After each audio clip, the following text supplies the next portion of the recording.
The film begins in 1975, at an orphanage in Spain. It is a place for children who have no one else in the world. Among them is a girl named Laura, who is seen playing with her friends. Now after some time, someone adopts Laura and we directly see the time after 30 years in the story, where Laura got married and now she lives with her husband and 7-year-old son, Simon. Recently, Laura had bought that orphanage again where she spent her childhood because she wanted to make that place like before, adopt some special children and take care of them. In a few days, this family shifts there. Now one day when Simon was playing in that new house, the orphanage, he tells his mom and dad about his 2 friends. He said that they are my invisible friends, only I can see them. Now his parents thought that since he is a child, he must have made friends in his imagination. So they ignored Simon's words. The next day, Laura shows Simon a cave on the shore of the sea. Simon goes inside to check it out, while Laura stands outside and waits for him, but for a long time. When Simon does not come out, Laura goes inside to find him. She saw that Simon was talking to someone there alone, but when Laura checked, she found nothing but the footprints of the children there. On the way back home, Simon throws a lot of shells on the way so that his new friend follows the shells and comes to his house. The next day, an old woman comes to meet Laura. She says, "I am a social worker and also work as a doctor." When Laura brings her into the house, the social worker discusses Simon and shows Laura his file. We found out that Simon is not their own but adopted son. She says, "When you adopted Simon, he had a disease before that, which I was treating. Now because I am his doctor, I still want to treat him," but Laura refuses and says, "My husband is a doctor himself and I want Simon to be treated in our custody at home, not outside." So she takes the file from the social worker and asks her to leave. To confirm the disease, when Laura checked the file, his report was positive. Now Laura did not want Simon to know that he is an adopted son and he has a disease, so Laura hid the file in a locker in the closet and kept the key with her. That night, Laura woke up because of a loud noise. The noise was coming from the shed outside her house, so Laura went to check there. She sees that there is a social worker who is searching in the shed as if she is looking for something very important there. Laura got scared. She quickly wakes up her husband and tells him about it. Both came to check, but by then, the social worker had left.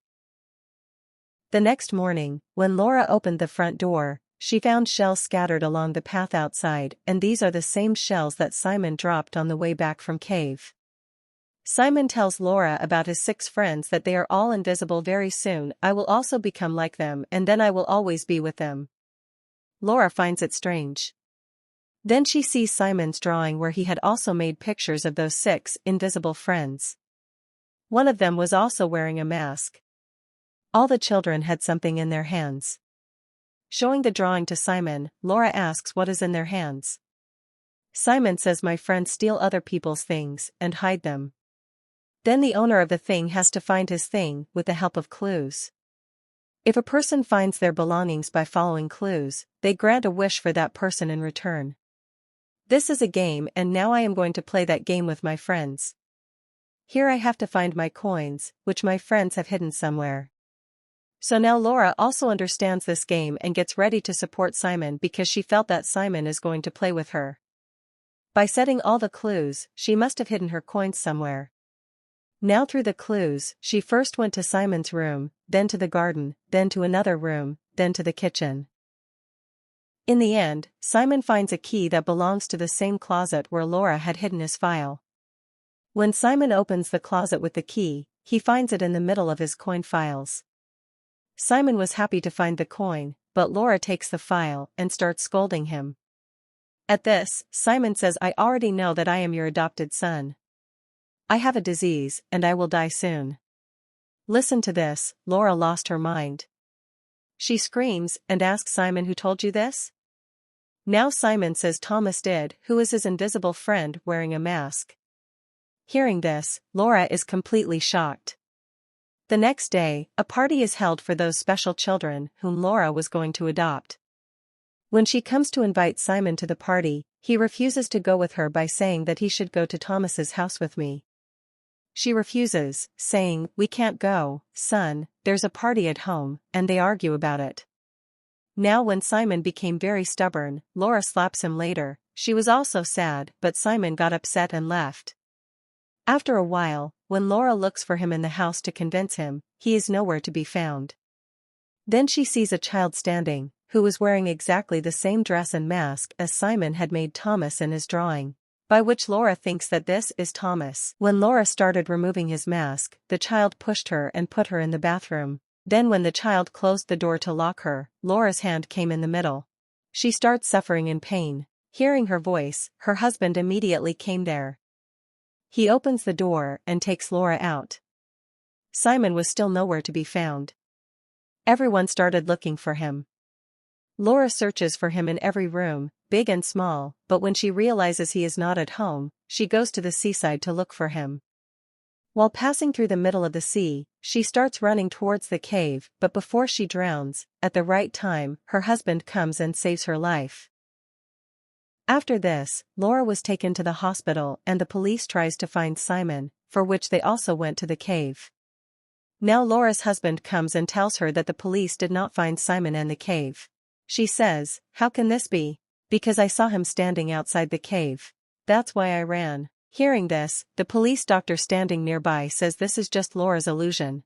She also said that it is possible that some of your relatives or acquaintances have kidnapped Simon. Hearing this, Laura and her husband thought of her as a social worker. Now Laura tells the police doctor that she came to my house to talk about Simon. One night she also came into the house and was limping in the shed, but hearing this, the police doctor said that how can this be? Because there is no social worker by this name, but because Laura really met her, so she started feeling that she has kidnapped Simon and she was sure that my son would be found from her. Now because Laura's leg was injured, she had to use a wheelchair. Seeing this, her husband tries to handle Laura. He starts comforting her. Then he takes off his chain and gives it to Laura, saying that you wear it and when Simon is found, I will take it back from you. When Laura was sleeping, in the middle of the night, she woke up with a loud voice. This voice was coming from near Simon's room. That's why Laura went to check there immediately. She saw a doll lying on Simon's bed. Now the scene shifts from here and comes after 6 months, and because the police had not been able to find Simon yet, that's why both of them had lost hope that they would ever find Simon. One day when they were going somewhere, they saw a social worker who was crossing the road and she was holding the baby carriage. Seeing that, both of them had a hope that Simon would definitely be with her and today our son will be found. Laura calls her to talk to her, but then a bus comes and hits the social worker. Seeing this, Laura started screaming. She ran away crying and went near the baby carriage, where she found another doll. That looked exactly like Thomas, with a mask. When Laura went to check the social worker, her husband tells her that she is dead. After this incident, the police and a doctor retrieve some pictures and reels from the social worker's house, so that she can investigate, and it turns out that the social worker used to work in the same orphanage where Laura used to live as a child. The house where she is living now, she was telling all these things to Laura. Then she says there was also a son of the social worker, Thomas, and because his son's face was distorted, so he always wore a mask to hide his face, and the social worker also kept her child hidden from everyone. Now the police doctor shows Laura a newspaper in which it was written about Thomas's disappearance. She says, Laura, when you were adopted as a child, after that some children took Thomas and went to the same cave. After going inside the cave, they took off Thomas's mask and they ran out because they wanted to see if Thomas would come out without a mask or not. Those children had gone from there, but Thomas remained inside. Then the high waves of the sea also came there and he could not come out of there because there was also water in the cave and by drowning, he died. On this, Laura says how can this happen? Because the day Simon disappeared, that day I saw Thomas in my house. On this, the police doctor says this cannot happen because Thomas is dead and this is also her illusion. On the same night, when Laura was lying on the bed, then her husband also came and laid down, with whom she started talking. She then remembers the time spent with Simon and completely drowns in it. She also tells these things to her husband, but after a while, when the door opened, her husband came to the room. Laura was scared to see that if he had just come, then who was with me on the bed? When she removed the sheet and saw, there was no one, she was scared. She also tells her husband, but both do not understand anything. Now because of these strange things, Laura got very worried, and because it had been 9 months since Simon disappeared, she goes to a professor who is a psychologist. She tells him everything about Simon's disappearance, whatever happened to her. She even gives him a piece of Thomas's mask, which she got when she pushed Laura. Hearing all this, the professor tells her to go to a medium, i.e. to a paranormal investigator, who investigates these strange things, ghosts, and talks to the ghosts to drive them away. The next day, the medium arrives at Laura's house fully prepared. She sits in a dark room, contacts all the spirits of the house, and tries to talk to them. While everyone else was watching the medium through cameras from the other room. Here, the medium comes to a room while checking the orphanage, where she hears the voices of 5 orphaned children who were crying for help from the medium. It felt like they were in a very bad condition. The others in the adjacent room were also able to hear the sounds of children crying through the audio device. Now, when the medium asks those children about Simon at the request of the professor, all the power of the machine suddenly goes out. The machine shut down, and this process is stopped here. Then when all these people got together, the medium apologizes to Laura that I could not find Simon. She also says people who are about to die or close to death can see the souls. Listening this, Laura was in thought. She thought that Simon was also sick, so maybe because of him, he was able to see those souls, whom he started calling his invisible friends. Hearing this, Laura's husband got angry. He calls all these things nonsense and asks the professor and everyone to leave his house. The medium then tells Laura, "You are a mother, and it is your love for your child that will help you find Simon. You just have to pay attention to everything and notice the smallest things." Now Laura comes back to the same room where the medium heard the voices of the children crying, but then the window broke and fell on the bench below.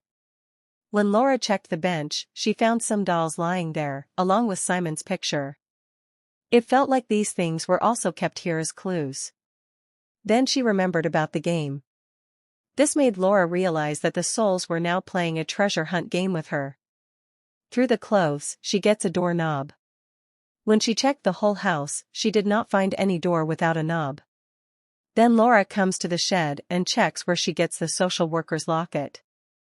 Then she remembered that she also came here to find something that day. Laura breaks the doors of the small chambers made there and takes out the cement bags, but when she opened them, she fainted.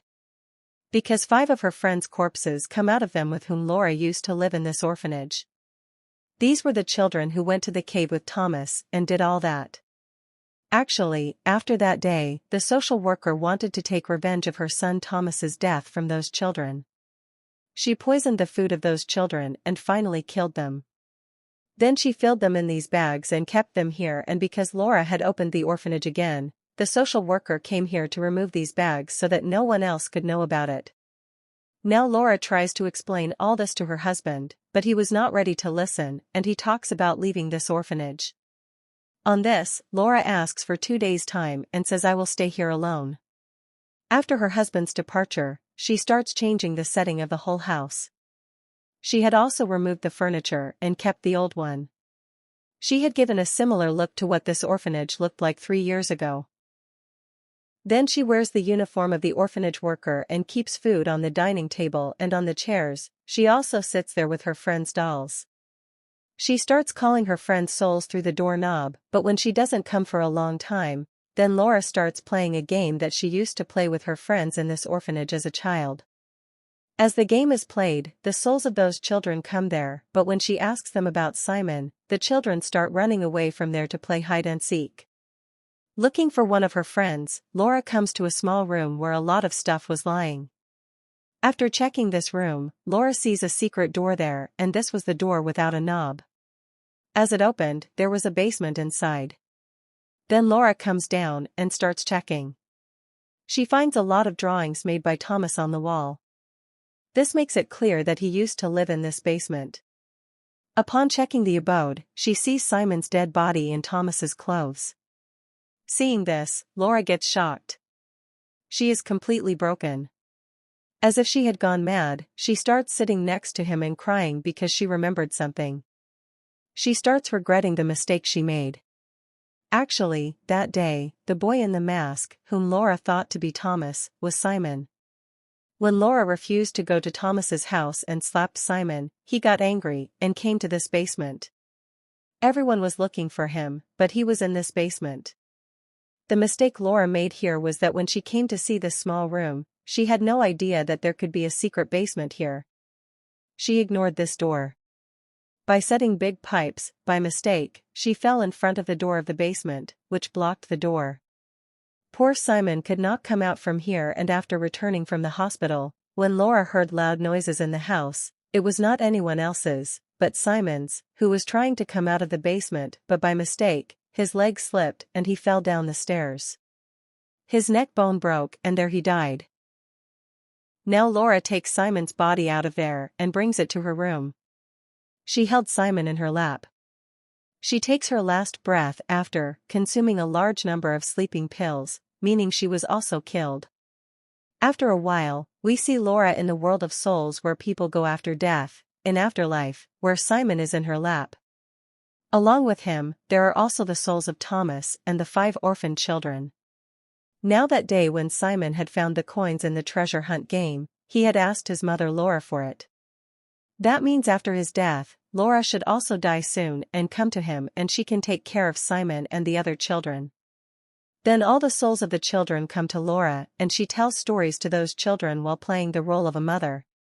After this, we see Laura's husband, who had buried Laura, Simon, Thomas and the other children's bodies in front of the orphanage. He done their funeral and now was offering flowers to their graves. When he came back to the orphanage, he got the same chain that he had given to Laura and he said that when our child is found, I will take it back from you. Then the front door opened on its own. Looking ahead and retrieving his chain, he puts a peaceful smile on his face, because he understood that Laura has finally found Simon. Retrieving the chain signifies this, and now Laura and Simon are both finally happy together. Thank you for watching.